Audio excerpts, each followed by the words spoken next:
I call this meeting to order of the West Hollywood Rent Stabilization Commission on February 28th, 2019. Please join me for the Pledge of Allegiance. I pledge allegiance to the flag of the United States of America and to the republic for which it stands, one nation, under God, indivisible, with liberty and justice for all. Before our roll call this evening, we're going to be having the oath of office for our new commissioner.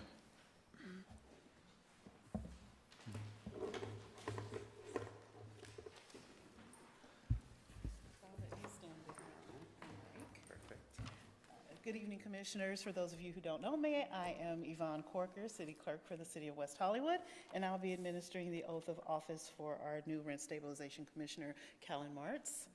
Mr. Martz, raise your right hand and repeat after me.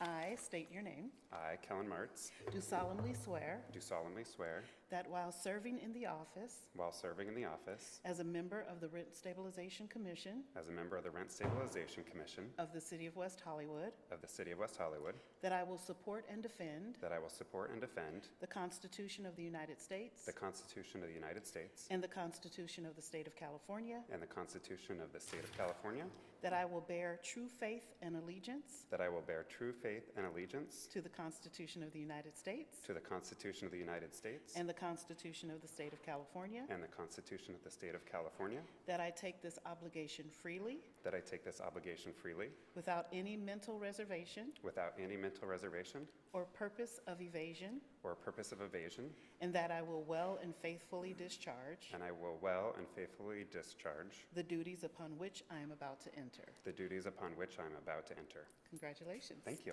Before you take your seat, I will have you sign your oath here. We'll make it official. All right.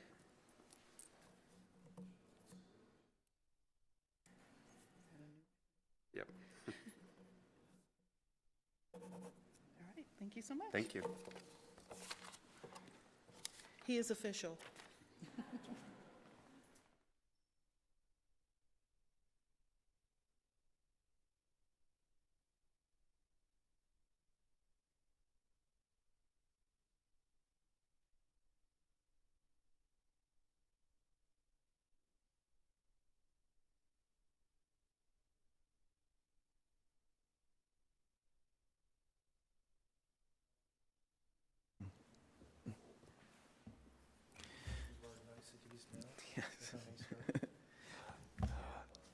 We'll whip the roll call first.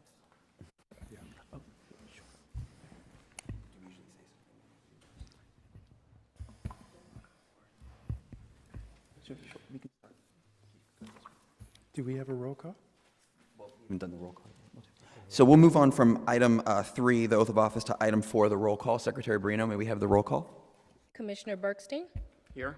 Commissioner O'Keefe, here. Commissioner Kerpes, Here. Commissioner Maggio, Here. Commissioner Martz, here. Commissioner Topchian, Here. Chair Charity. Here. Thank you. We'll move on from item 4 to item 5, approval of tonight's agenda. Commissioners, having reviewed tonight's agenda, do you have any amendments or a motion to approve? Motion to approve? Motion is on the table. All commissioners in favor, please say aye. Aye. Aye. All opposed? I abstain. I was absent. Thank you.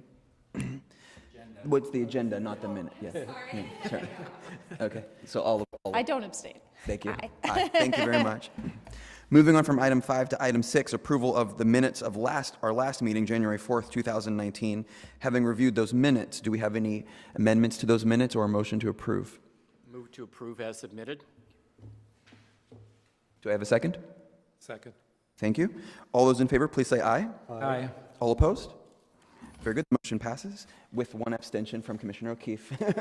An early abstention. There should actually be 2 abstentions. Oh, Yep. from Kellen as well. Thank you.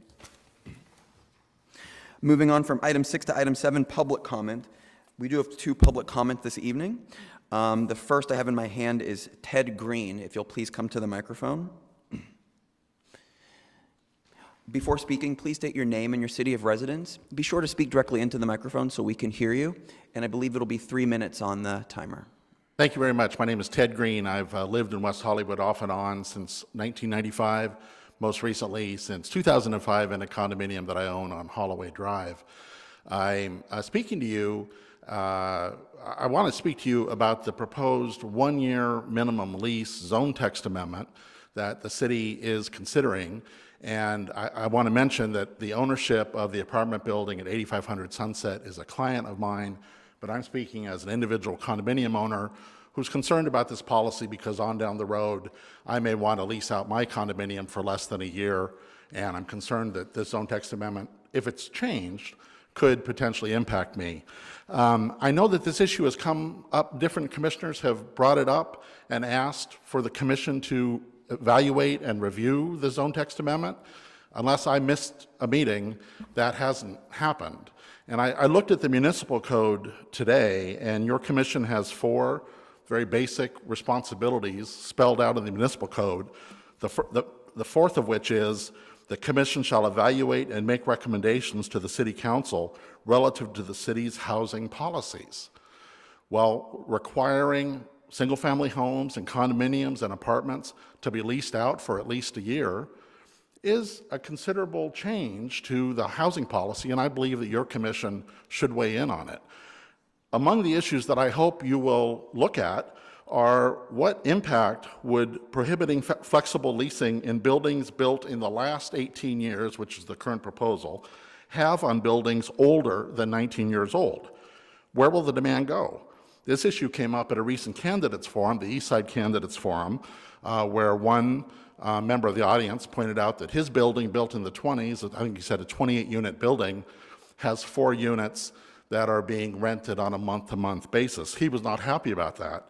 One council member at the meeting told me afterwards she wouldn't support the current zone text amendment unless it applied to all apartments in West Hollywood. Number 2, what impact would the policy have on individuals who want to live in West Hollywood but aren't in a position to sign a one-year lease because of their job, a divorce, major home repair? In my instance, I moved to West Hollywood in 1995. I signed a 6-month lease at 1430 North Harper Avenue. Moving to West Hollywood is part of my coming out. I figured in my early 30s, if I moved to West Hollywood, everyone would know I was gay, and that was scary, and it was good. I don't know that I would have signed a one-year lease and ever come to West Hollywood. I'll leave it to others to decide whether that would have been good or not. Number 3, what impact would this policy have on West Hollywood's ability to welcome disaster victims in need of emergency housing?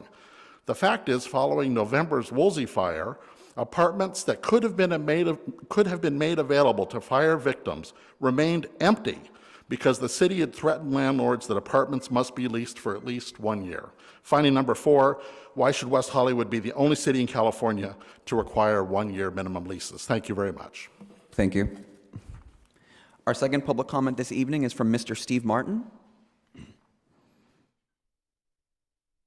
Mr. Martin, you'll have 3 minutes to speak. Please state your name and city of residence before speaking. Thank you, Stephen Martin, West Hollywood, honorable commissioners, chair, and congratulations, Commissioner Martz, on your appointment. I've come here tonight to talk to you about the Arts Club, which is on the ballot next coming Tuesday. We've all been getting inundated by mail, the developers spending $600,000 or $700,000 to get voter approval of this project that doesn't do most of what it says in the mail. One of the people quoted in the last mailer I got said that the Arts Club protects tenants. Now, I would like to know how this person came to that conclusion, because the Arts Club has no tenants. Another quote was that Arts Club will help people age in place. It doesn't do anything for that. The developer is just pulling out promises out of thin air to get your approval because hundreds of millions of dollars are at stake here. What the Arts Club does do is take away housing opportunities in the city of West Hollywood. As some of you may be aware, the parcel that Hustler is on now, the back 40% of that parcel is zoned residential with a parking overlay. The city could have mandated that that 40% be developed as housing. When the city decided to give the Arts Club a 4 times the density that it was entitled to under the general plan, we could have asked for housing, we could have demanded housing, we could have got 20 or 30 units, we could have easily demanded 5, 7, 8 affordable units. City Council didn't do that. The City Council gave the Arts Club 88,000 square feet of additional space that it was not entitled to under the general plan or under the Sunset Specific Plan. And what the Arts Club is going to give us is a 2,200 square foot art gallery and rehearsal space for the Gay Men's Chorus, something that nobody really asked for. We have important housing needs in West Hollywood, and if you vote no on Measure B on Tuesday, we will have an opportunity to revisit this and create a project that really works for the city. I know the Arts Club has valued that 2,200 square feet at being worth $10.2 million. They're going to give us another $3 million in cash. Unfortunately, Unfortunately, that's time. well, my time is up, but thank you very much. Thank you very much.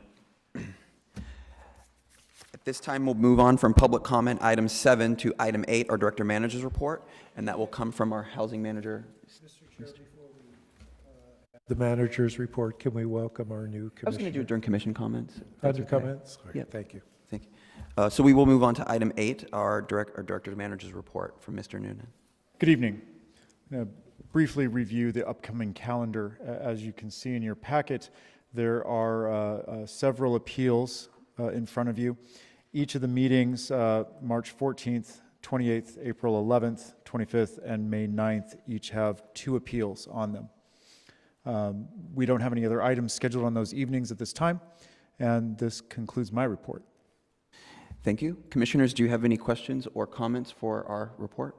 So from March 14th, Peter, to May 9th, we have 10 public hearings?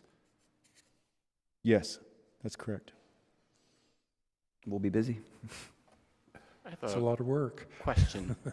At our last meeting, we had discussed agendizing a further discussion of the owner occupancy eviction process and reentering the market. And I know that we had talked about doing that within the next 3 to 4 meetings. We have a packed agenda coming up, and also we're coming up on city council elections.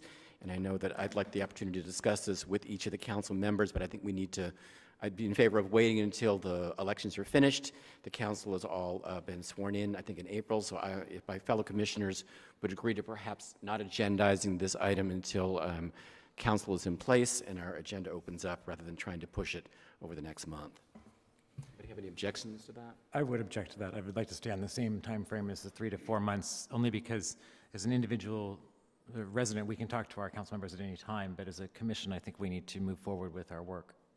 3 to 4 months is fine, but I think we had said next. I mean, 3 to 4 meetings, I mean. I'm not in favor of agendizing that, period. So I'm not. I didn't hear what you said. He said he wasn't in favor of agendizing it, period, but. Any other further commission comments or questions before we move I on? have a question. We're still on questions, right? I want to ask As they Manager pertain to the director manager's report. Noonan, during these meetings, although I know we're going to have 2 hearing and appeals at the per meeting, but what about agendizing all the issues that we have on the priority calendar when we discussed the items that we wanted to have? Can we squeeze in those items in those agendas for, the commission that chose the priorities, right? So You have a very full agenda coming up, and at meetings after this, it will continue to be full. However, we will take that under consideration, and with staff time dependent, we will continue to agendize items as we have in the past. okay. I have a question. The NOI item that we were going to have come back to us before it goes to council, I felt like there was a little bit of urgency because we need to have the notices go out to the landlords who have to do seismic retrofitting. Is that something that will be, I know there's some work that has to be done. Yeah, on it's staff. one of those items, it's one of those work items on the list, and it is coming, but it's not something that we can put on the agenda for you at this time. Got it, thanks. I have one question, or two questions. One, I was watching a recent Public Safety Commission meeting, and there was, the commission had asked their staff to get a message to the Rent Stabilization Department, they were concerned about property owners not knowing about the requirement to have smoke detectors in the unit. I hadn't heard that that was a concern. That is there something that we do, or the Rent Stabilization Department does, to help keep landlords up to date, and so they know that they have to have one of those in the unit? A smoke detector? We don't have anything specifically, certainly, because that, as you pointed out, it's not a rent stabilization issue, it's a public safety issue, or it's a building compliance issue. We do have the newsletters, and we're certainly able and capable of folding some of that information in there, but that might be an item that's really better served to go out in a different form. And then the other question I had was, we had a speaker this evening speak about an issue I brought up a couple times, and that's the 1-year requirement that the city council or the planning is taking to the city council. I believe that's, well, it's already been on one agenda, and I believe it was pushed to a future agenda. Just so I understand correctly, we did make a request to planning to have a presentation on that, right? Yes, and I did speak to planning, and they were planning to come forward, but they were going to the council first. All right, thank you. Anything further for the Director of Manager's report? Okay, at this time, we'll move on from item 8 to item 9, commission comments. I'll go a little bit out of turn and welcome our new Commissioner Martz to the commission. I knew you before the commission as a respected attorney in the community. We've had various legal talks, and I'm very happy to see you here. He comes from yet another attorney in West Hollywood City Council, John Heilman, and they met doing charity work, actually, and that's how he comes to our commission. And I really would encourage all the commissioners to get to know our new commissioner. He really does some great legal work, and a really well-respected, great guy. So I'm really happy to have you here. Perfect. Well, I just want to say thank you for having me. Thank you for welcoming me, everyone.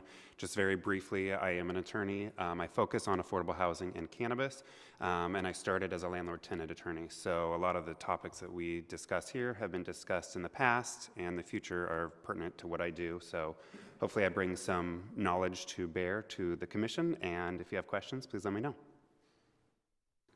Just welcome on board, and good luck to you, Commissioner. Thank you. Well, I'm on here. Hi. Hello. I met Kylan 5 years ago at a birthday party for a mutual friend across the street. And during that period of time, he came up to me and he said, hi, introduced himself. He said, I understand you're a rent stabilization commissioner, and I would love to serve on that commission one day. Well, 5 years later. So I love the fact it actually happened. I welcome you, and I'm so happy to have you here. Thank you, Richard. Further commission comments? I have a few things that I would like to bring to everyone's attention under my time. I know that our next item, or one of the items after our public hearing, will be our election of vice chair.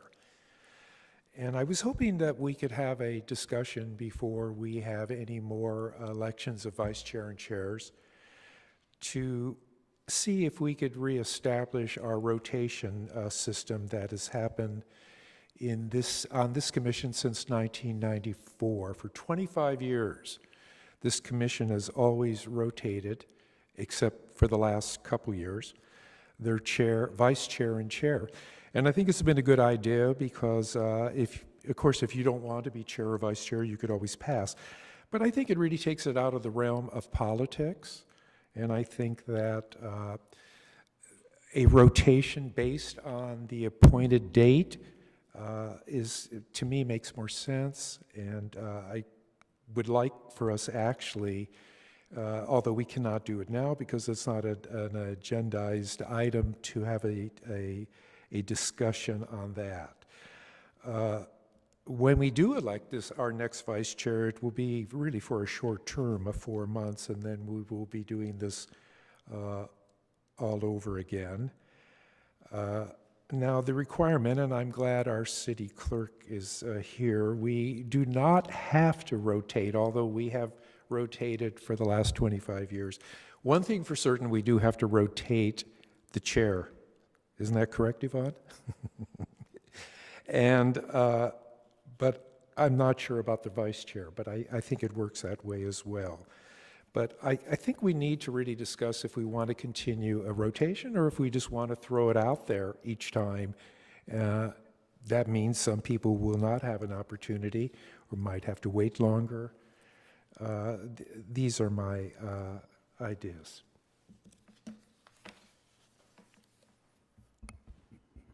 Any further commission comments? Okay, we'll move on to tonight's first appeal.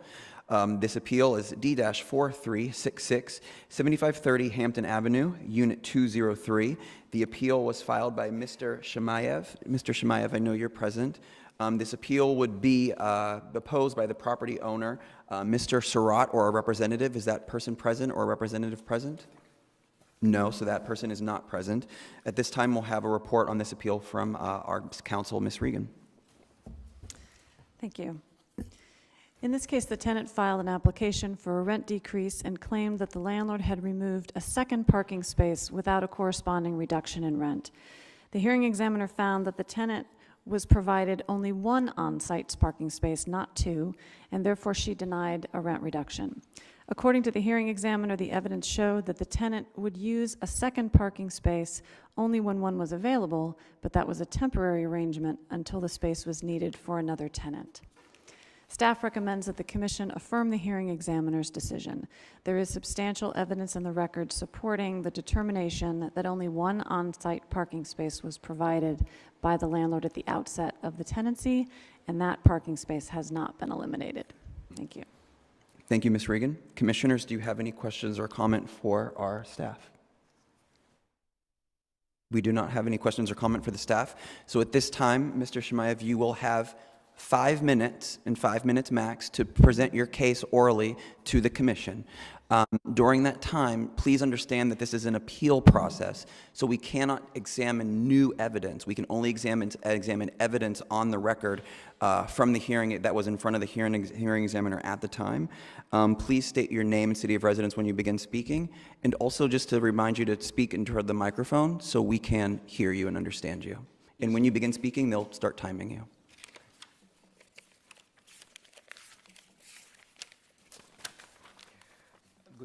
Good evening, members of the Commission and Rent Stabilization. First thing and foremost, I would like to question one thing. How come the ordinances of the City of West Hollywood are not being enforced by the Rent Stabilization Department?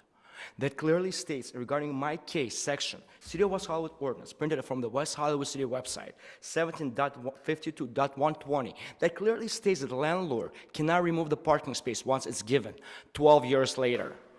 Nowhere in the ordinance does it say that once something is given to you temporarily, the landlord can remove it, even if though it's not the same landlord that gave it to you.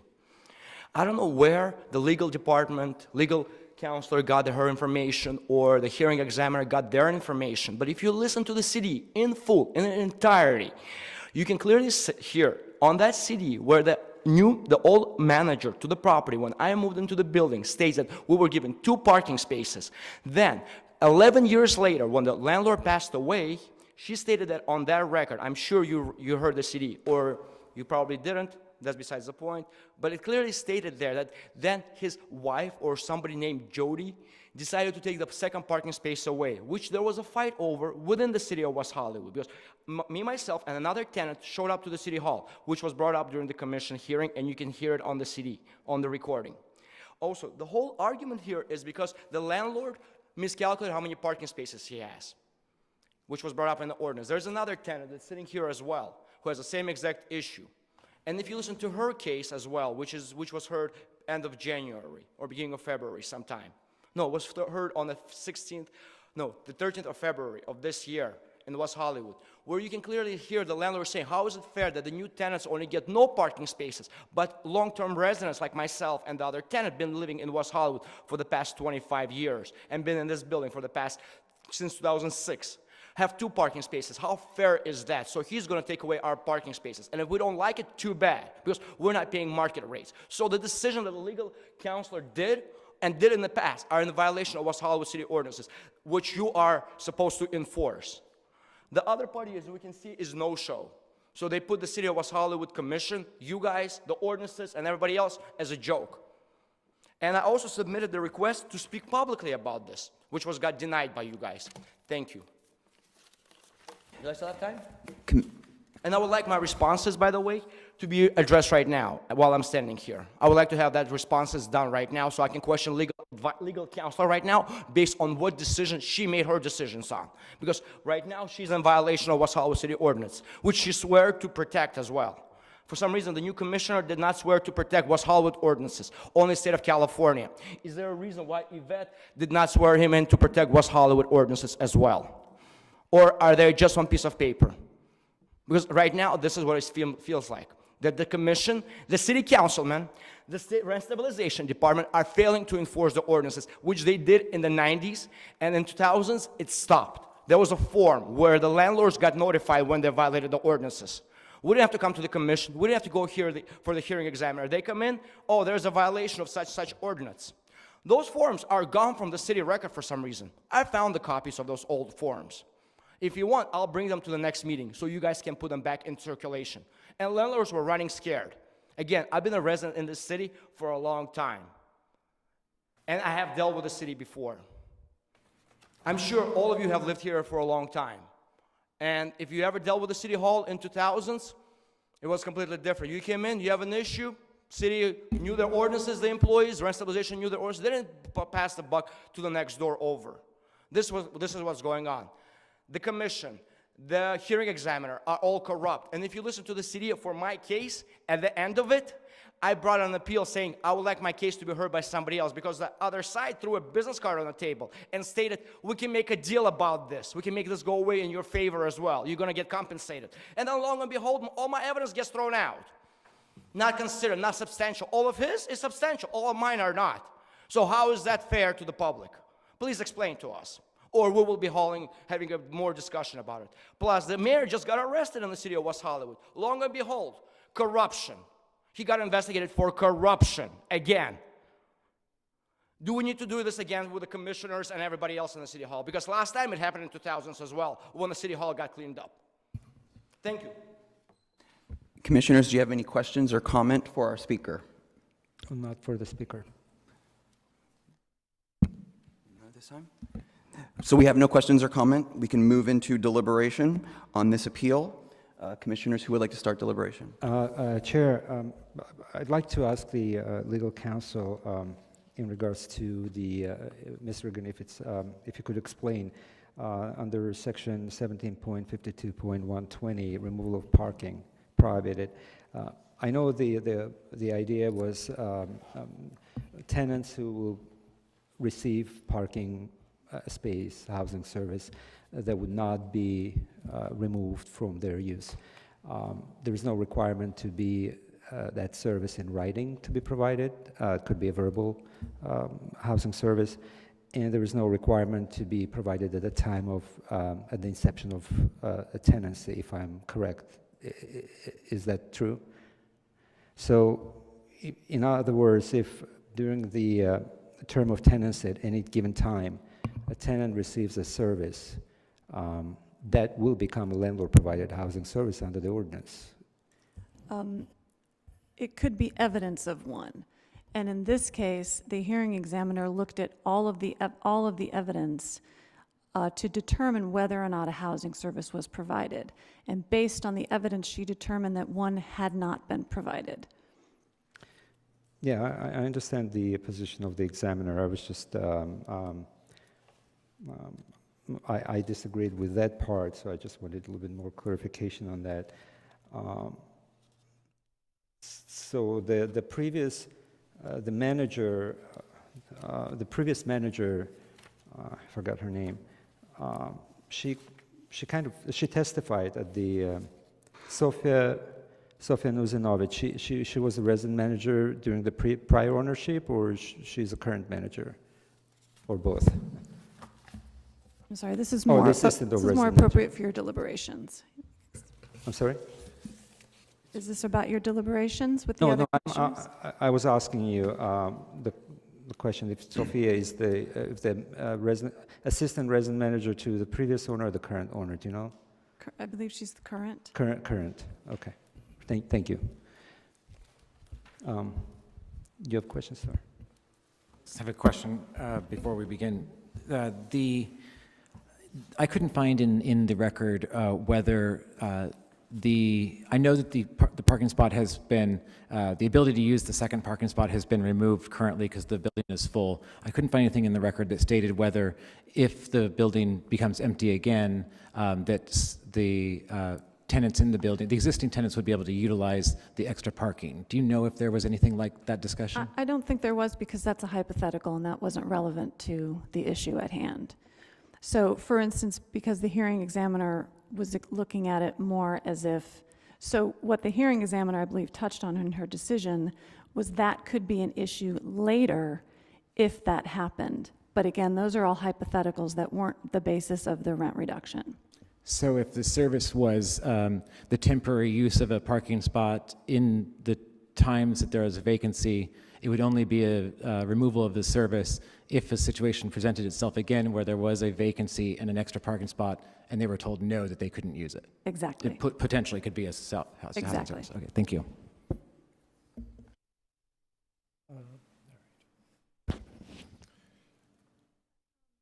So on page 24, it says, there's a note to the tenant that says, please refrain from bringing a second vehicle into the parking garage. All tenants are allowed one parking space, and your rental agreement does not authorize you to have 2 spaces. To me, that sounds kind of like an indefinite prohibition on even when there's a vacant space from the tenant being able to use it.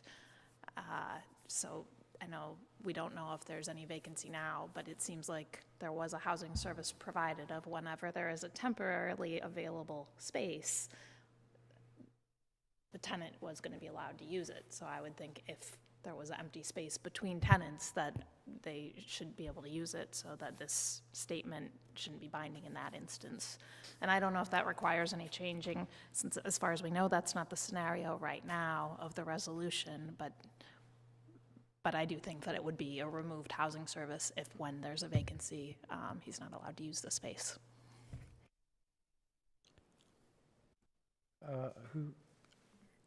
May I speak? To me, it states it very clearly that the evidence supports the conclusion that a second space was not a housing service, but a temporary arrangement to use spaces that would otherwise have been empty and unassigned. And when the building became fully occupied, there was no longer any extra spaces, and the temporary arrangement of the use of this second space came to an end. So I agree, based on the record evidence, the hearing examiner correctly concluded that the tenant had not been provided a second parking space, so no rent reduction is warranted. I'll just put my cards on the table. I have to be in agreement. I see 2 parties that disagree, so they've both brought 2 different ideas to the table. One says they have a parking space, the other side says they don't. We have to weigh the evidence as we have it. We have a lease agreement that says that does not say 2 parking spaces. We have a lease agreement that says 1 parking space, unfortunately. Now we have oral evidence that the person says they had a parking space, but we have oral evidence on the other side by the housing manager who was there when the appellee moved in, the Shemaevs moved in, that has testified that there was only 1 parking space. So we are taking one person's word against another person's word, but we do have a document in our hands, which is the lease agreement, not showing 2 parking spaces. So I realize that, yes, there could have been a long-term verbal arrangement of using this parking space, but the issue is we have evidence that was presented to the hearing examiner where they had to make a determination and weigh that evidence. don't see, you cannot, Sir, sir, sir, you can, but at this time, we're in the middle of deliberation, and, sir, we have to make a decision, and then we can give you your remedies after we make a decision. So, we have we have evidence in front of us that was presented to the hearing examiner, and I don't think the hearing examiner was out of their, realm of possibility with making the decision that they made with the reasonable evidence that was presented to them. And that's how I feel about it. Can I just real quickly, I know others haven't spoken yet, but I haven't heard so far anyone disagreeing with the fact that only one parking spot was issued. I definitely do agree with you that only one was issued, but the question that comes to mind for me is the question that I asked Ms. Regan is about the ability to utilize the second spot when it is available. And I think that's what Commissioner, yes, thank you. It's been so long since we've seen you. Commissioner O'Keefe was also touching on, but I'll let her speak for herself. So that's the only I wouldn't even say disagreement. That's the only point I think that needs some discussion about, and whether it is truly, in fact, not an issue right now because the circumstances haven't presented themselves. When there is a vacancy, they've been denied. But I think Commissioner O'Keefe's concern was about the letter that basically says you don't get a second spot in your lease. Chair, if I may, I just want to clarify my position in the statement. So I understand the examiner's position on this matter, and and the way you, Chair, explained, but my disagreement is with this scenario, with this case, is that nothing in the ordinance that requires the service to be provided in a lease, in a lease or rental agreement, or nothing that says that it has to be in writing. So the fact that the previous ownership permitted the use, that already establishes that it's a service provided. So there was the statement that whether the previous manager mentioned that, or assistant resident manager, that it was for a temporary use when there is a space available. It's to me it is irrelevant, because what I'm trying to establish is whether it's a housing service.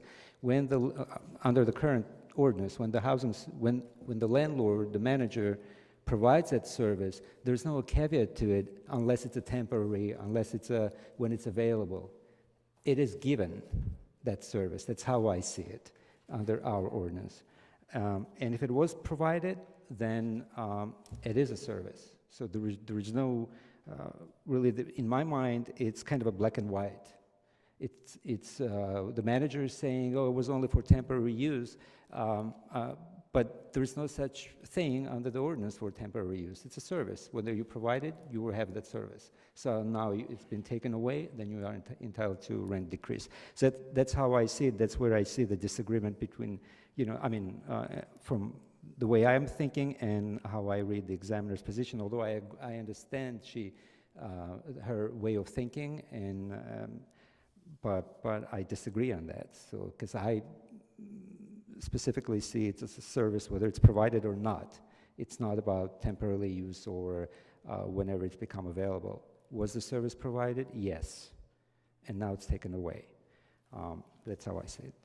I don't believe it's a civil matter. I believe that we may determine that the service was provided, and the tenant will be entitled to a rent decrease if we agree on that. So that having a written contract means anything? No, That it should just be verbal? No, it can, what I'm saying is the service doesn't have to be provided in a written contract. It can be provided it's the best case scenario when we have a dispute whether the service is provided or not. So we always look into the rental agreement as a governing document, as the main important document, and we say, okay, you have this, and that cannot be taken away. For parking, though, we have a little bit kind of a more strict rule that the city council believed back in, I forgot the year when it was adopted, in 2004. That ordinance specifically prohibited removal of a parking space when it's provided. And if you read the ordinance, there is nothing that says it should be in writing. There is nothing that says that, unless it's provided for temporary use, there's nothing like that. It says whether it's a housing service. If it's provided, given to the tenant for use, that is a housing service. But he has a parking space that comes with the apartment. Right. And the second one was just a verbal agreement to be used temporarily until it was needed for. That's what I'm saying. The dispute is about the second space. The tenant may be entitled to 2 spaces. If the landlord decided, I'm going to give that second space to you, it's a verbally provided service. So that becomes a service under our ordinance. So that's how I see it.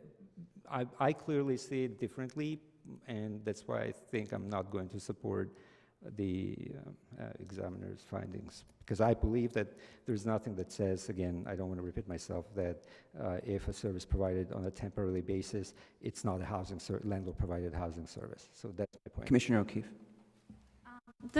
I've not been on the commission nearly as long as most people, and I don't think I've ever seen a case where this has been the instance either, where there's been a finding that something was temporarily provided and wasn't a housing service. And I'm wondering if the other commissioners or council could tell me, is this something that has been found in prior cases? We have seen this before. Yeah.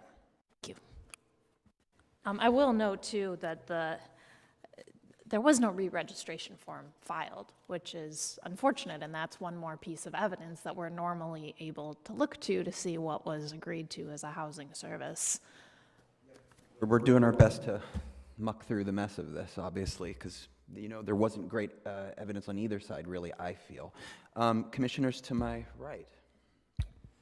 I think there's ample evidence in the record that would support that the tenant was given 1 parking space upon tenancy, and it was merely kind of a friendly accommodation by the prior owner saying, while the building is not full, feel free to use the second space. I would, on the lease, which is on page 19 of our packet, section 8 under parking, it's not really marked off. It just says when and if a resident is assigned a parking space. So that definitely to me says there were not 2 spaces, but there's nothing marked in it that said, there's a space underneath that says said space. So there was no parking space number that was at least notated in the original lease, but it does say a parking space, not plural. And I think more than likely, most landlords would mark down if it was a dual space, what those space numbers are. I am a landlord, and my tenant does not have a parking space, and when I'm out of town, I encourage her to park in my space, but that is not my granting her a housing service of a parking space. That is my just being a nice landlord and saying, accommodating, while I'm not here, go ahead and park in my space. So I think that the rental agreement, which is probably just a really standard lease from the date that it was signed, clearly says a parking space without notating the numbers. So I think there's overwhelming evidence in the record that supports that the tenant was given a parking space upon tenancy, and the former owner just said, while the building is not full, or there's tenants that don't have cars, those of you that have a second vehicle can feel free to use that. So I would be voting in support of the hearing examiner's decision. Thank you. I would point out that while it does say a parking space, if you look at the second line of 8, it speaks to vehicles in the plural, and it speaks to that twice. So outside of this would be a good reminder to everyone that if you're filling out a lease form, to fill it out fully, because you're going to encounter these problems more often than you are not. Page 19, section 8 also says that The parking spaces will be assigned to the tenant based on their application, which is on page 21, and it does provide, they've listed 2 vehicles there, a Hyundai Elantra and a PT Cruiser. So I don't think that's dispositive of the fact that they were granted 2 spots, but I think it calls into question that 1 spot was what was given at the onset of this lease. So I think what this case really comes down to is more the testimony that is in the record from the parties, the property manager and the landlord and the tenant here, as opposed to this lease, which I think provides little value to what was a housing service, either at the onset of the lease or during the duration of the lease over the last number of years. I will say I am moved by the argument that there possibly is, not a housing service of a parking space, but a housing service of this temporary arrangement that maybe was removed by that letter, in the sense of when there does become a free parking space, then you can park in that space. And now we have this August 2018 letter talking about that's no longer the case. When there's a free space, you're no longer allowed to park in it. And I don't know if you get behind that idea at all, Commissioner Chopchian, but I am moved a bit by Commissioner O'Keefe's argument that there was some sort of long-term arrangement that possibly, that we do have in our ordinance, that these things don't have to be codified, in written form or in the contract, but that there was some clear arrangement that the residents were parking when spaces became available, and now we have evidence on the record from in front of the hearing examiner saying that that's no longer the case.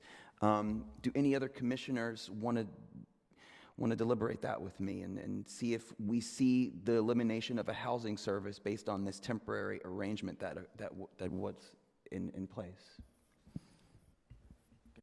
I wouldn't debate it. As you know, I think that there is that housing service and it was removed, but since it's only applicable when there's a vacancy, I don't think there's any financial remedy that would be in order. It would just be that the landlord could not tell couldn't say they're not permitted to park there at the point in time that there is a vacancy again, should that ever happen. Can I make a suggestion on that? What the commission can do, since the resolution before you is about what the application was for, which was the removal of a housing service. So I would suggest voting on that resolution, but then what you can do, because I think the hearing examiner agreed with you in her decision that should a parking space become available and that be denied, that could lead to a rent reduction. So what you can do is waive whatever 6-month period might prevent the tenant from bringing that sooner. So you can waive that 6-month period so that if the tenant finds himself in that position, he can then submit a new application for a rent reduction on that issue. And the new situation is that there would become a vacancy in the building, then leading to a vacancy in the parking structure where there's a space that they're not allowed to use any longer. Correct. Right. Yeah, and I would support that. And just to state kind of for the record, it is actually in the record. I must have missed it before, but in the last paragraph of the filing that the hearing examiner filed, or finding of facts, it basically states that she did consider that the right to use an available second parking space second parking space housing service has not been eliminated or substantially reduced. And then later on, she says, rather, the housing service is the right to temporary use a second on-site parking space if one is available. And I think the record shows that at the time of this hearing, it was full. So I think that we could do exactly what Ms. Regan said, move the hearing exam, or move the staff recommendation, the resolution, and then make a caveat and that we're waiving that 6 months. That we're waiving the 6 months on the issue of the temporary space. And I want to just hopefully that the tenant will hold these documents and take them with him should he find himself in that situation, because both the hearing examiner and the decision of this commission will solidify that as a housing service. Right. So just to clarify, on our resolution, we would have to make an amendment saying that we're waiving the 6-month holding period for them to refile an appeal based on the loss of a housing service. Is that correct? Correct. So do that orally on the record, and then I'll make that change in writing and bring it back to you. And not really to appeal, right? It's to file a new. A new rent adjustment application. Thank you. A new adjustment application. And on the claim of the permanent parking space, I hear what Commissioner Martz was saying. There does seem to be some conflicting evidence with the listing of the two different vehicles and the reference to vehicles plural. Also, the tenant himself had testified that he was told that he would have 2 parking spaces, but we're an appellate body, so we have to give some deference to the hearing examiner's decision. So if there's evidence on both sides, we have to give deference. You know, there's testimony from the tenant and the landlord that were conflicting, and we have to, if there's substantial evidence, we have to go with what the hearing examiner said, because they were the ones able to see all the evidence and talk to both parties and had access to more evidence than we have. So although I don't know how I would have ruled if I were the hearing examiner, given that we have to give some deference, I would be inclined to agree with the hearing examiner on that. I would just say, I would just disagree with that in part, that at least in my role as commissioner, I don't give deference to the hearing examiner's decision. I look at what's in the record and the facts, but I weigh both sides equally. So I wouldn't say that I personally give deference to the hearing examiner. Just wanted to make that point. I guess I should say the exact language. If there's evidence, no, I'm not saying exactly where it is. If there's such evidence, substantial evidence, then the commission will uphold the decision even if other evidence could support a different outcome. So since there is substantial evidence, meaning the testimony from the landlord or the housing manager, we have to, since there is such evidence, even if other evidence could support a different outcome, we have to rule in favor of the hearing examiner. Chair, if I may, the suggested amendment to the resolution or the motion, if it's going to pass, to include the 6-month waiver and the language that legal counsel is going to drop. It sounds like a compromise and a way of resolving this issue, but I am stuck with the with my understanding of the service under the RSO, particularly when it comes to the parking space. You know, the value of the service and how important it was that the City Council in 2004 specifically adopted this, saying that cannot be removed. There could be a criminal prosecution for removal of parking space. There's some strong language here in this ordinance. So by considering that and the experience of 12 years of serving on this commission and seeing so many parking cases, and I cannot support this motion, and I'm not going to vote for it because I strongly believe that this was provided by the previous owner, used for years and years by this tenant. That is a service under the ordinance. So that's how I see it. So now the new owner comes over and takes it away. That is a removal of a housing service. To me, it's black and white. So that's why, although I see that commissioners are leaning towards the suggested outcome, could be a good resolution for the tenant, but I'm not going to support that. So I just want to kind of make it clear the reason why I'm going to probably vote against it. I still see this as a temporary arrangement, and it's no longer, it's come to an end. It was an arrangement, it's come to an end. I think we're making it more complicated. Yes, he used it, and he had the privilege of using it, but it was a temporary arrangement. It always has been. But there's no such thing as a temporary arrangement. If you receive a service, that's a service. That's what we have to understand. It's not about a temporary arrangement. Please don't speak. This is not your time, sir. So that's what I'm trying to understand. So why you still see a temporary arrangement here? So I don't see. I still see it as a temporary arrangement. Okay. There's nothing in writing that ever said you could have that second space. Doesn't have to be in writing. You're allowed to use this until someone else needs it for that apartment. It's really almost that simple, I think. And I'm not going to support any modification. I feel it's a temporary arrangement, and it's no longer available. Unfortunately, I wouldn't like it if I was using 2 parking spaces, but if I always knew from the beginning that it was temporary, then I knew at some point I would have to give it up. And that's exactly what has happened, and I think we'll only make it more complicated if we modify it, and then it will give them more reason to make it more complicated down the line. But I think it was a temporary, unfortunately, it was a temporary arrangement. Commissioners, I'm happy to make the motion, and I'm sure I'll have a second. So I guess my point is, do we want to just call the vote on an amended motion, and let's just see where we stand, and then we can continue deliberating if we don't have it. So I'll make a motion to adopt Resolution RSC 19-542, a resolution of the Rent Stabilization Commission of the City of West Hollywood, affirming the hearing examiner's decision on D-4366, the address 7530 Hampton Avenue, Unit 203, with amendment, waiving the 6-month hold to refile. Do I have a...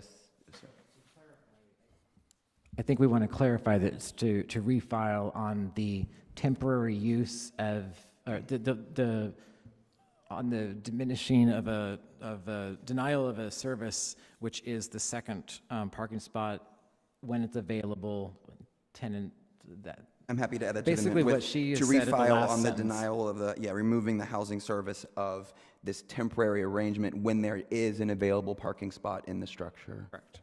If, obviously. And I think we all understand what we're getting at, but I put it verbally on the record. And I'll put it in writing, and we can just affirm it next time to make sure that it conforms with your... So do I have a second? I second it. Thank you. So now we'll call the vote. Secretary Barrino? Commissioner Bergstein, Aye. Commissioner O'Keefe, Aye. Commissioner Kerpes, Aye. Commissioner Maggio, Aye. Commissioner Martz, Aye. Commissioner Topchian, No. Chair Charity. Aye. So thank you, this does pass. Just so you know, parties, we're not the last step. If you want to appeal, you can appeal this to the Superior Court of California, correct? So you can appeal this decision and even go further if you want to, or we've given you an out here to refile if a parking space becomes available. No, realize that I'm just, no, you may not. You can, so you may speak to the city council, to the staff of the City of West Hollywood after the meeting. You can Can you just use this? So, sir, I've given you your remedies. We have to move on. This appeal is done. We're moving on from the appeal, item 10, to new business, item 11. Our first new business is item 11A, selection of vice chair. So we had a commissioner comment earlier, but do we have any nominations for vice chair at this time? I'd like to nominate Rob Bergstein as vice chair. Thank you. Do you accept that nomination? Thank you.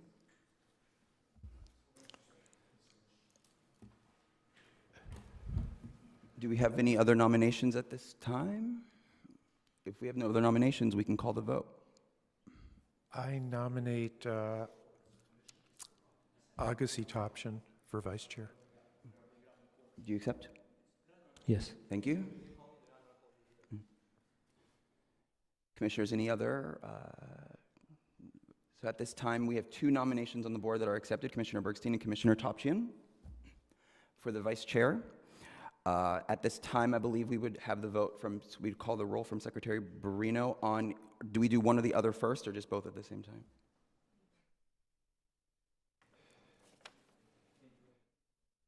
In the past, we've gone down the line and just said one name for one spot. Okay. If I may, I was interested in Commissioner Maggio's idea that he had proposed, and I'm wondering if we should consider that prior to the vote, because if we were to agree with it, then we could just see who would be the person sequentially instead of having a vote in this manner. I don't know if there's other people interested. We would have to motion to postpone to put to the next agenda to talk about it and then go from there. So we would have to push it off again. Oh, we would? I mean, it's to discuss the rotational thing. Yeah, that would be a public hearing that we would have to have. Otherwise, it would be a violation of the Brown Act. Oh, okay. Is that correct, Madam Clerk? Yes. Oh, since- sorry. Since Or- the only thing on the agenda is the actual selection, if you wanted to discuss the process, you would need to agendize that. All righty then, never mind. I mean, I think, given that we have an election coming, given, other political events, we don't have a vice chair right now. I think we probably need one, possibly. I don't know what the future holds. I agree. I don't think you have to worry. I don't think so, but I'm just being clear that I just, if for whatever reason I wasn't here, it would be nice to have it would be nice to have someone to help to run the meeting. No, I agree it should be done tonight. I just thought we might be able to, I was hoping we might be able to do it, that other discussion first, but we can't. Right. But if somebody would like to, we can, obviously, if you want to make a motion to push this off, we can see if we have a second and vote on that motion to push off the vice chair. Well, if we do that, then, of course, the rotation would have to be agendized, and it would have to come back quickly at our next meeting. We could have the discussion at that time and then have the election at that time. Or we could also just have a vice chair to this evening and then agendize the rotation discussion still. That's right, and then again, in 4 months, we will have a new election anyway. We have a pretty busy agenda, so we're going to be here. But I think it's very important we really settle this rotation so that everyone has an opportunity to rotate into place in a very natural way. Excuse me.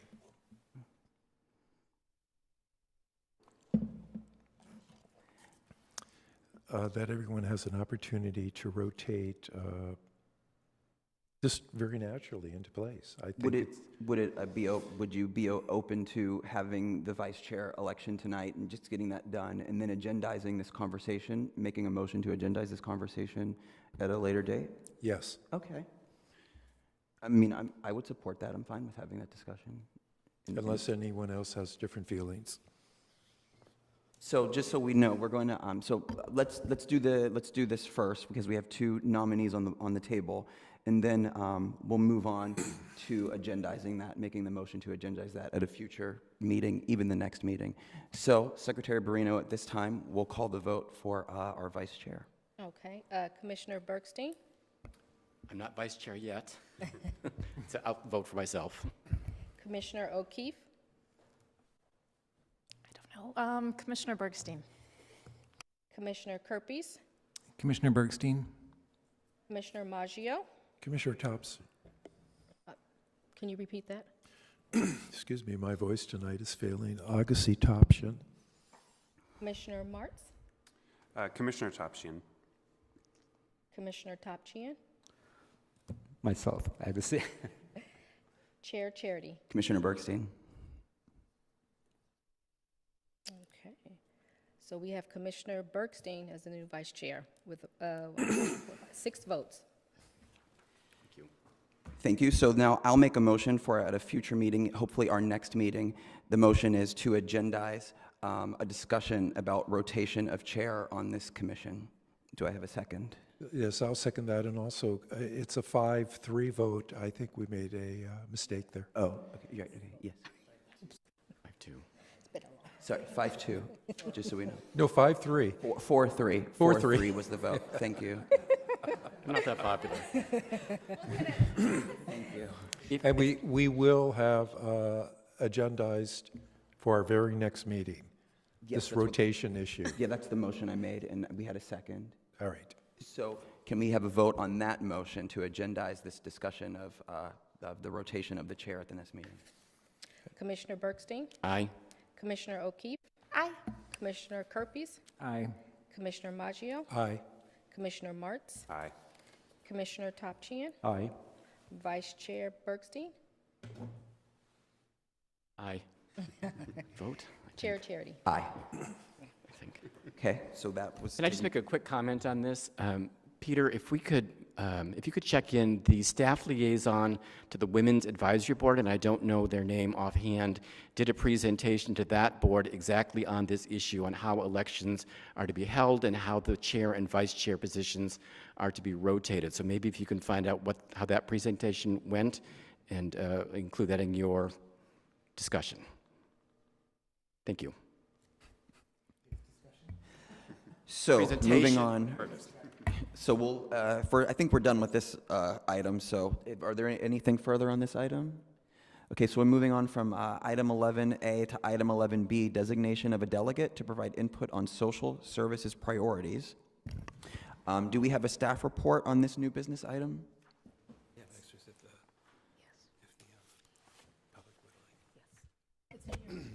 Okay.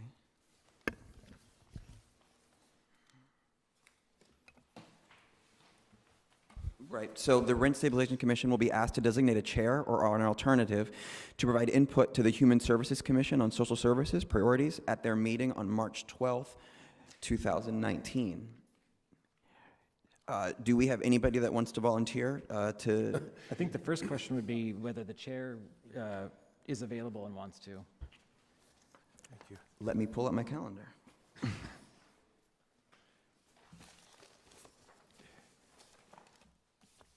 And it will be for only this one meeting on the 12th, is that correct? Yeah.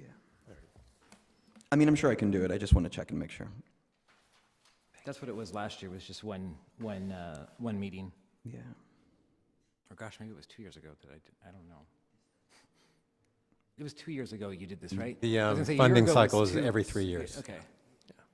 So yes, I'm fine to appear at that meeting. If anybody else really wants it, they can have it, but I'm Excuse me, but was David going to make a presentation first on this? I thought so. That's why I asked. Yeah, does the I think we are jumping. report? Is what Yeah. So good evening, Chair Charity and Commissioners, and thank you very much for setting aside this time for this discussion and to choose a designee for the meeting. So as you see, the city is beginning to prepare for the next social services funding process. The funding process, we have a 3-year contract cycle. We're in the 3rd year of this current cycle. It's 2016 through 19, so we're looking at the 2019 through 22.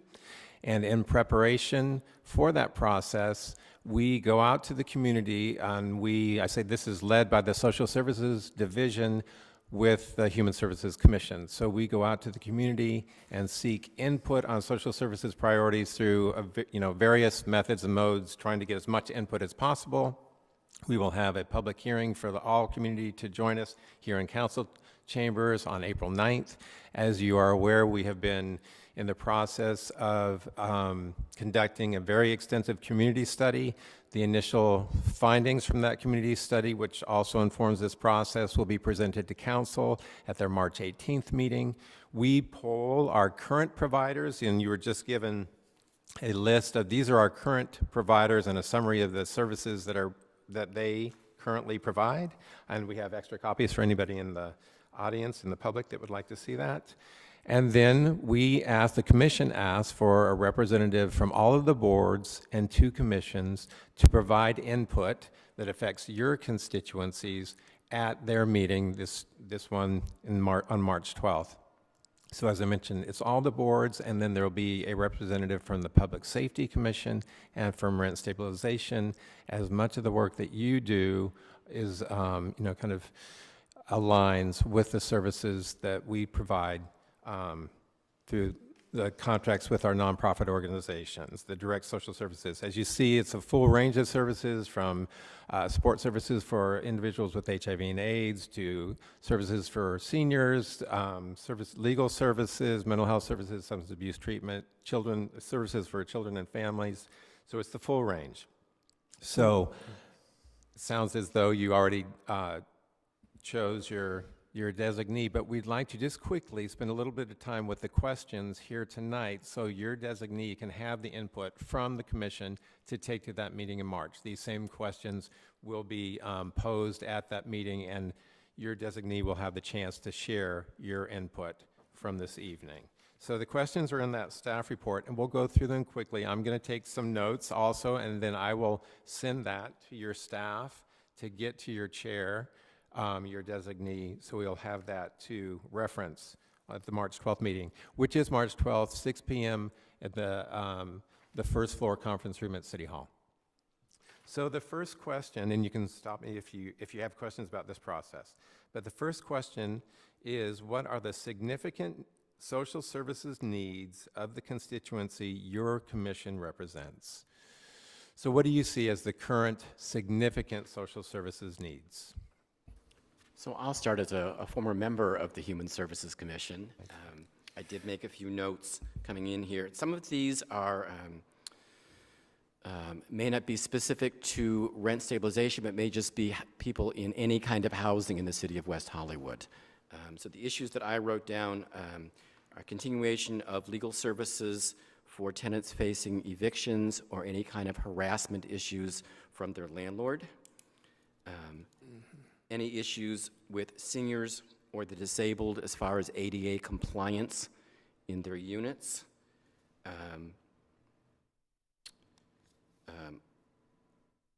don't know how to word this. I'm just trying. Case manager is what I wrote down. Case manager is available for residents to bridge housing needs and social service needs. I don't know if Jewish Family Services does that, but that's a thought. Continuing, I believe that we currently have emergency rental assistance. It used to be through National Council, I think Jewish Free Loan, or someone is still doing that. So that's critically important, particularly as the economy is kind of tanked. On the same line, emergency assistance with utilities to make sure no one gets their utilities turned off. We have discussed this at previous commission meetings about the ability for tenants who may be aging in place on an upper unit with no elevator to be able to move to a lower unit with no change in rent. So that.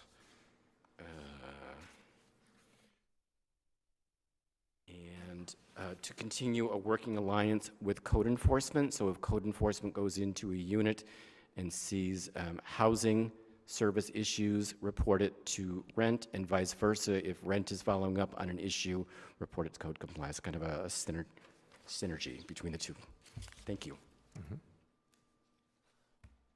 I would echo all of those things. The things I have listed here are basically the same as I've got.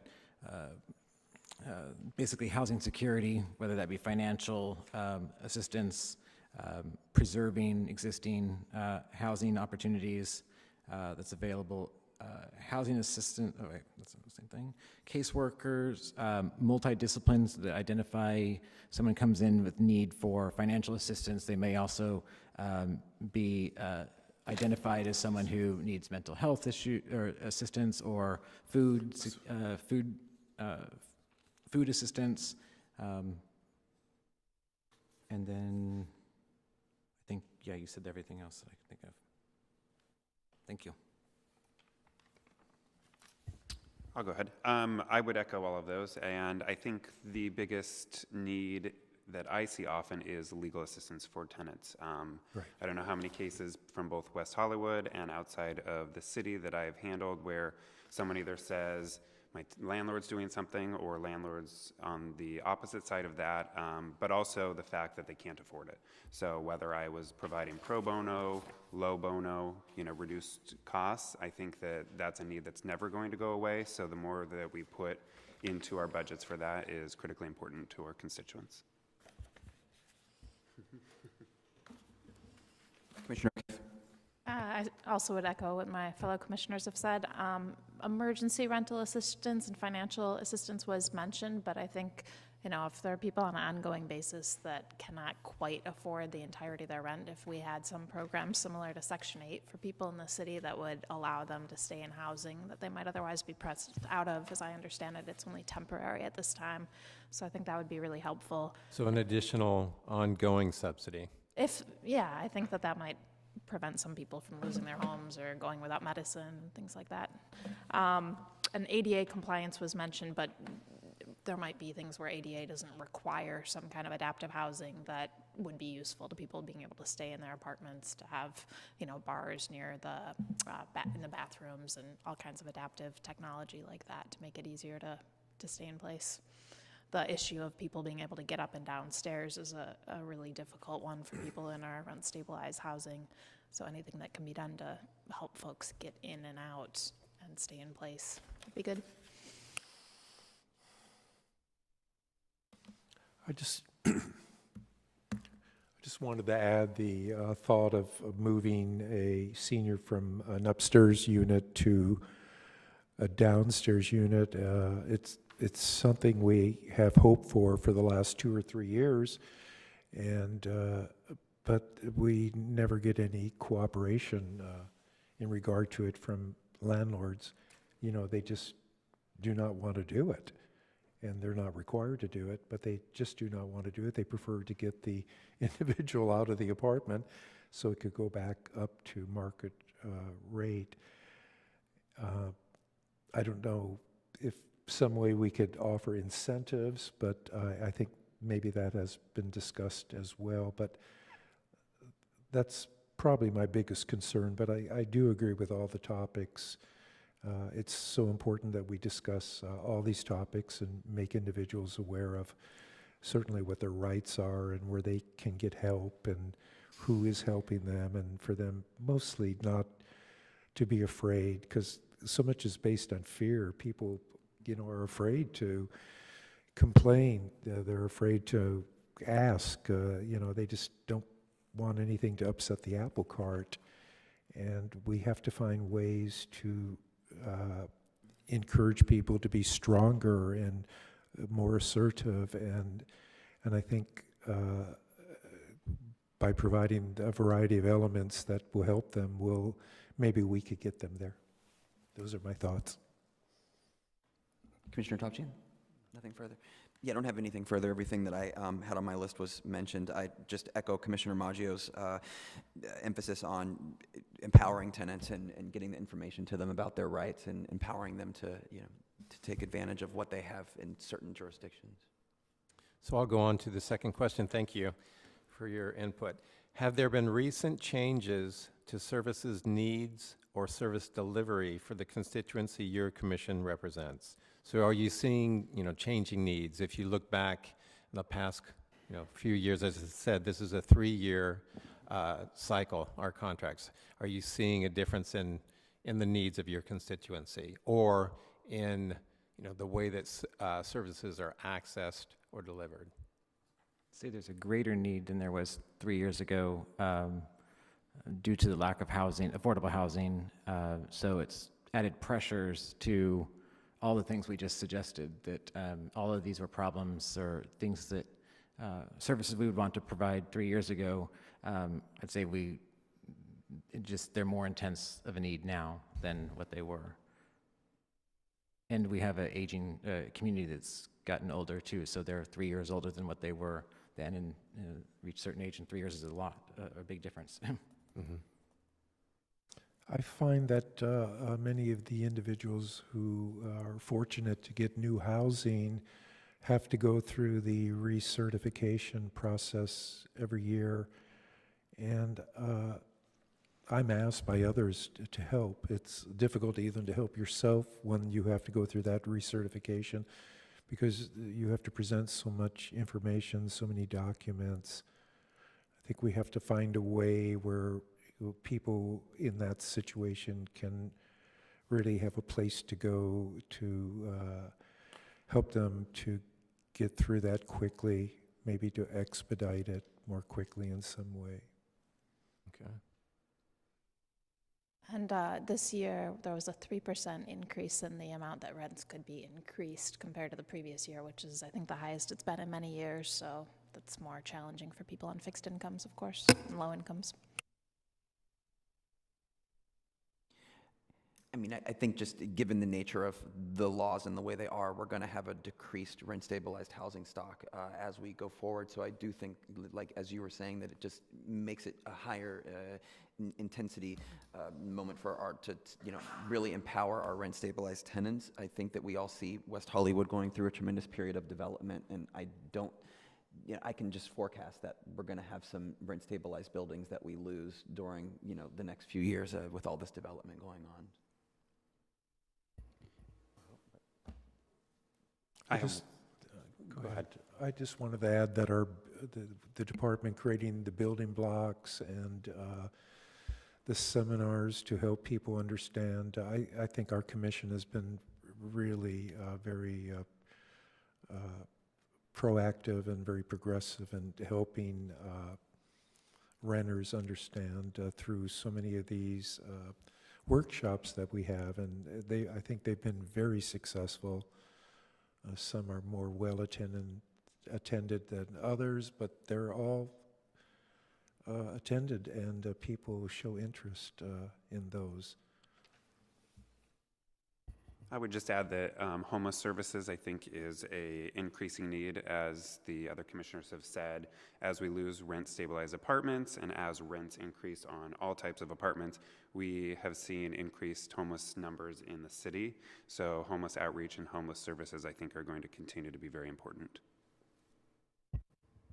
I would second that. I guess I wasn't thinking of that so much as the purview of our commission, but that's a good point. And I would love to have us have something like safe parking, which they have in some areas in LA County, shower facilities. I think we have one with a Saban clinic, which is south of the city, more restrooms available, and just generally more services for people who are homeless within the city.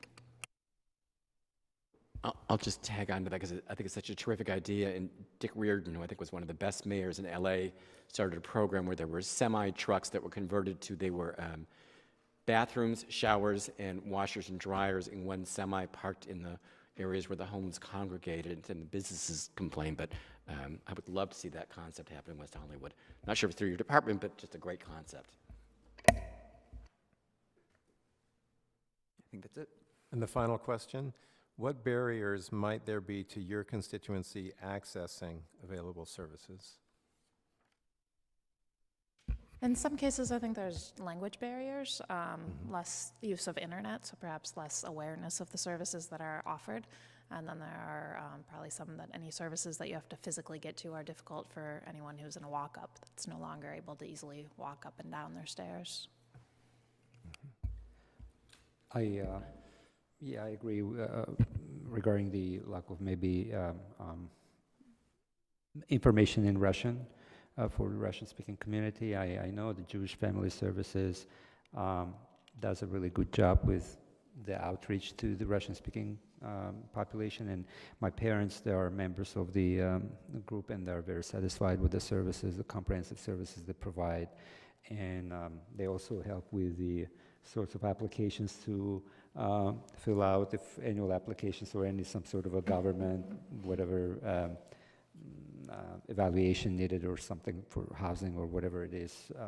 So they always go to the JFS service. So I wonder if other agencies and groups that provide services targeting the Russian-speaking community, and that would include some literature materials specifically aimed to explain the services and what type of assistance they may receive, the Russian community may receive from these agencies, and also not just Russian, also Spanish-speaking community as well. So if the information is available in Spanish and the services as well. I mean, I think fear is a large barrier for our community, and privacy to a certain extent. Prior to you joining the commission, Commissioner Martz, we had a discussion about selected code enforcement, which would basically be, officers checking on code violations in apartment buildings. And, I talked to it with my city council member, and he got pushback from the community with privacy issues. They didn't want somebody coming in and, seeing how they were living or what they were up to. But that does contribute to, violations that having just a complaint-based system in West Hollywood, we do miss some things based on fear or based on privacy. No, I don't know the answer to solving that, but I do see it as a barrier to getting our remedies from the RSO. Excellent point. I think it's increasing the way people are knowledgeable about what the city offers, because if you're not particularly computer savvy, so you're not going on the city's webpage, and if you're not accessing services at Plummer Park, I think there probably are people who they're not aware of the services we offer. I think we've done pop-ups before, like at the farmers market. I don't know if council members want to have a discussion at council meetings. Perhaps an article people still read the LA Times, at least I do, and the Beverly Press does local articles, but any way that we can think to increase the residents' knowledge of what's available, I think would be important. I would agree with that. I think West Hollywood does a great job of getting information out, but we can always improve on it. And I think especially with legal services, it's something that people don't know that's offered as on a volunteer basis in West Hollywood. I was out door knocking with one of the potential council members, and we talked to a woman who was having rent issues with a landlord for 3, 4, 5 years. She was knowledgeable about every single law that we have on the books here, and she had no clue that there were these services offered in West Hollywood. So I think if someone like that, who is at the top of their game, doesn't know about it, then there's areas for improvement. Yeah, I just want to add that I would say fear and pride are the biggest obstacles. Either they think that they know and they don't, or that they're too proud to ask for help. I remember when I worked for City Hall, there was a woman on Kings Road that would run out of money at the first 2 weeks of the month, but yet she spent whatever she had on her cat food, but would not eat herself. And so I think people get in those situations, they just don't want to ask for help, or they're afraid to ask for help. And then the fear with the issues with potentially losing their apartment. And I think that a lot of that fear, as much as the city does to protect tenants, and we have great strong ordinances, there are examples of where the landlord just has the upper hand in some situations that there isn't much the city can do. But if there's things that we can identify areas where we are weak and either focus on those or train people to stay away from getting into those situations, that would be good. And to add to the information, I mean, it's government. Government's horrible about getting information out. West Hollywood is better, but we could be a lot better. There are lots of ideas that haven't been tried yet, and we just need to continuously push ourselves to think outside the box and to get information out in ways that are uncomfortable to us, but we just need to keep trying. I know this isn't really, the purpose is to answer these questions, but I'm realizing I don't even know where exactly we would go to have a clearinghouse of, if we knew somebody who needed social services, to find out what's available. Like, is there a 311 number, or is there like one place that you can go in the city? So whatever there is, if there isn't one, I think it would be great if there is one. And if there was one, it would be good if people that are in the know, like me, knew about it. Right, and it is the Social Services Division, our main number, but there is also, through the Homeless Initiative, a designated number as well. If you've identified a homeless community member that you're concerned about, there's a number that you can call and bring that to our attention. So there are various ways, but I think the point is well taken that, people are not aware of those. So we need to be as creative as possible to get the information out. Well, thank you very much for your thoughtful input. I've been frantically taking notes. I will as well, just so you summarize know. that. We'll get that to staff to get to the chair, and we will see you on March. Of course, everybody is invited, but we just want to have an organized discussion and have one designee. So we'd like to see all of you there, or everyone coming to the public hearing on April 9th here in the council chambers. Thank you very much. Thank you. Thank you. So moving on from item 11B, from new business to item 12. Were we going to do an alternate? Was the vice chair just going to be the alternate, or in Oh, sure. Do we want to designate an alternate? Okay, sure. case something happens to you? Yeah. Vice Chair, are you available to be the alternate for this meeting? Yes. Okay, great. Thank you very much. Thank you, Commissioner Kirby. So now moving on to item 12, public comment. I see we have no further public comment. So moving on to item 13, commission comments. I have a couple things. Are we on here? Now, every year, although I think we've skipped a year, we have designated liaisons to the variety of commissions. At one time, we had one individual that would do it, and that would kind of put a face on it. 2 years ago, we divvied it up, and I know Rob is a liaison to planning and a few other commissions, and I still attend those that I was designated. And so maybe we might want to agendize that for our next meeting too, if we want to continue to have liaisons and who would be interested in representing our commission at those particular commissions. Could we maybe consider that? Which leads me to my own report, which is short and sweet, from Public Facilities, where actually I had an opportunity serving there for 1 year, and it was a very interesting commission. But I wish to announce that on April the 27th, the city has approved the West Hollywood Arbor Days celebration on that date, April 27th, 2019, at Laurel Park. I'm very supportive of trees. If I had a house, I'm sure it would all be trees in the backyard. But we must do everything we can to make sure we have trees that are taken care of, and more trees, because they provide so much benefits for a community, oxygen, etc. So hopefully that everyone will attend or support that event. The only other thing that I have is asking Karen and gentlemen if we will all wait and take a photograph at the end of our meeting, all right? Yes, we will. Staff, do we need a motion to agendize Commissioner Maggio's agenda item? No. Okay, thank you very much. A couple things.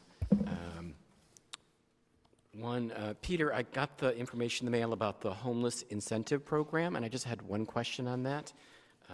So landlords participating will receive up to 1 month's rent to hold vacant units.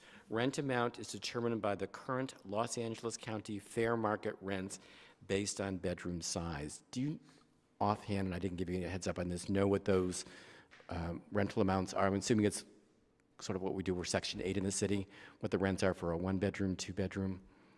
If you don't Yeah, know. the 1 bedrooms and the 2 bedrooms right now are roughly $1,500 for a 1 bedroom and $1,800 for a 2. Thank you. And then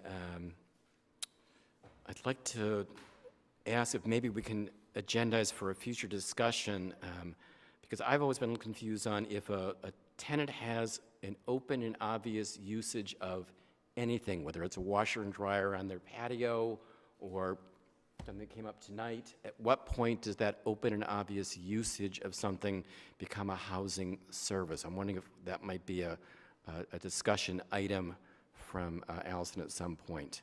You're furrowing your brow. Am I not making sense? No, but it's one of those things where it's very case dependent. So these are all fact driven. So I don't know that it would, I mean, I could come up with an endless number of scenarios, but so could any of you. But there's no one-size-fits-all response exactly. to that? Okay. Yeah. Okay. And then lastly, on public safety and rental information, the city is offering 2 things to help make your homes a little safer. One, they are offering free motion detector exterior lighting. You do have to get your landlord's permission, and someone has to pay for the electrician to do it, but the motion detector lights are free. I just gave out 8 of those this last week at the Candidates Forum. And the city is also doing a $100 rebate if you purchase a Ring doorbell. And we installed one of those, and it's actually been a little creepy when we're seeing who is coming up onto the property. I think ignorance was a little blissful before that. So the city's offering the rebate on the Ring doorbell, and the motion detector lights are completely free. Thank you. Commissioner Kirby. I just wanted to say that I was able to attend one of the recent building blocks. Unfortunately, it was not well attended because, not because of any fault of the city, but that was the same night that the investigation of the alleged shooting on Santa Monica Boulevard occurred right at like 3:30 or 4 o'clock in the afternoon, and it was still closed down at 9 o'clock at night.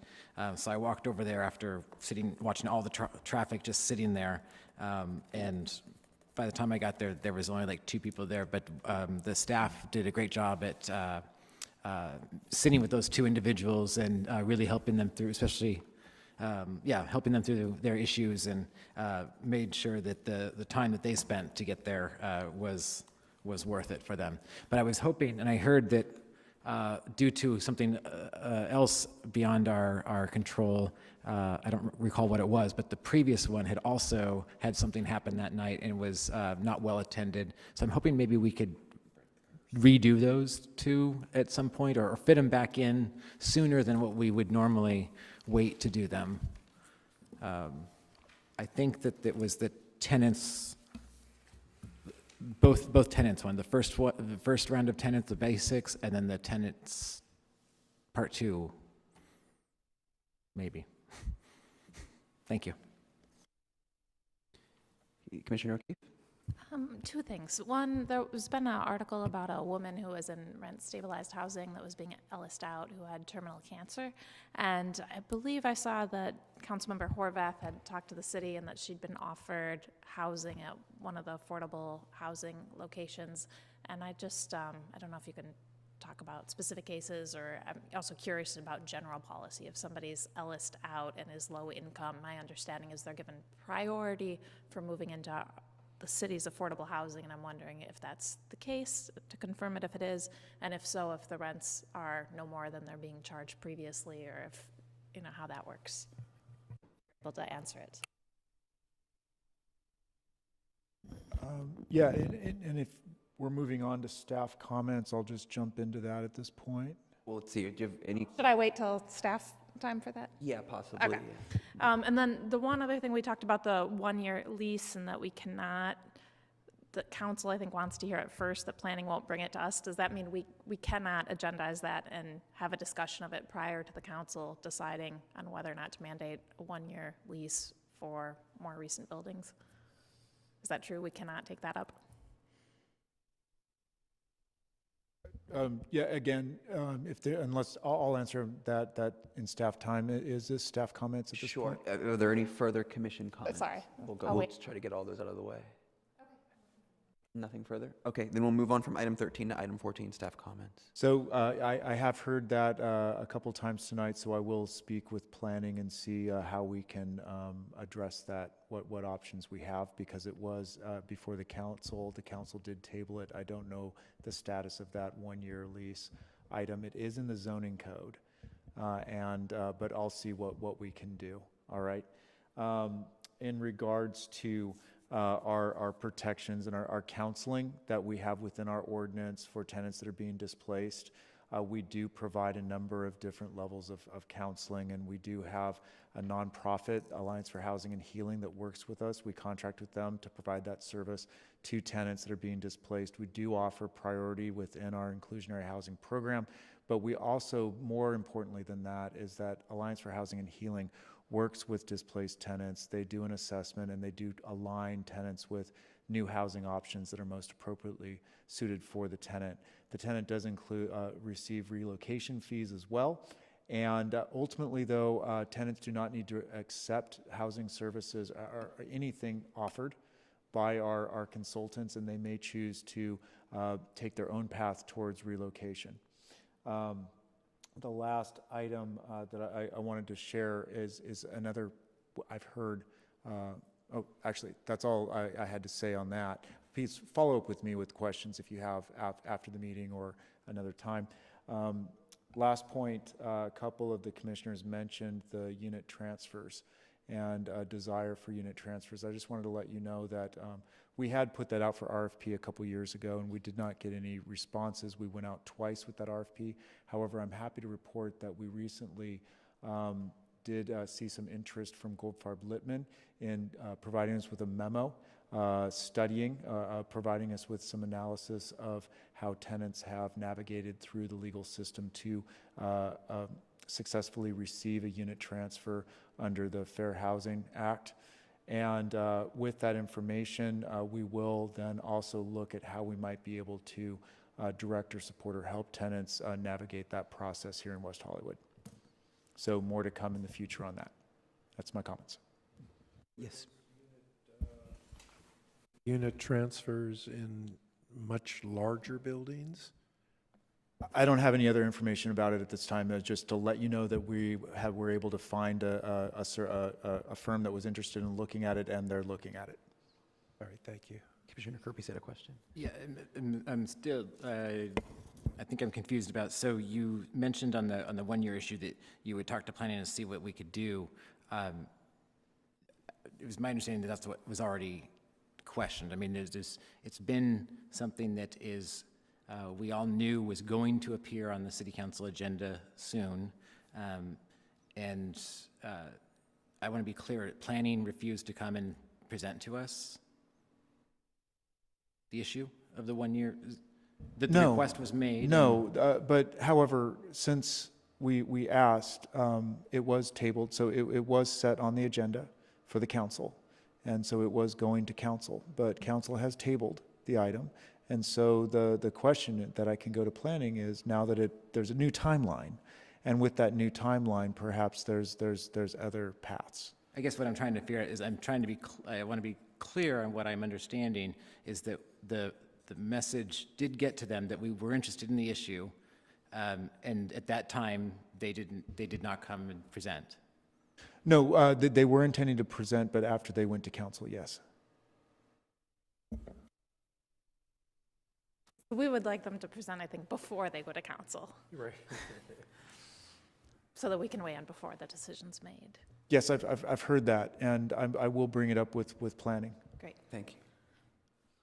Commission, any further comments or questions for staff? Okay, with that, we'll move to adjournment. The next regular meeting of the Rent Stabilization Commission will be held on March 14th, 2019 at 7 p.m. in the West Hollywood Public Meeting Room, Council Chambers. This meeting is adjourned.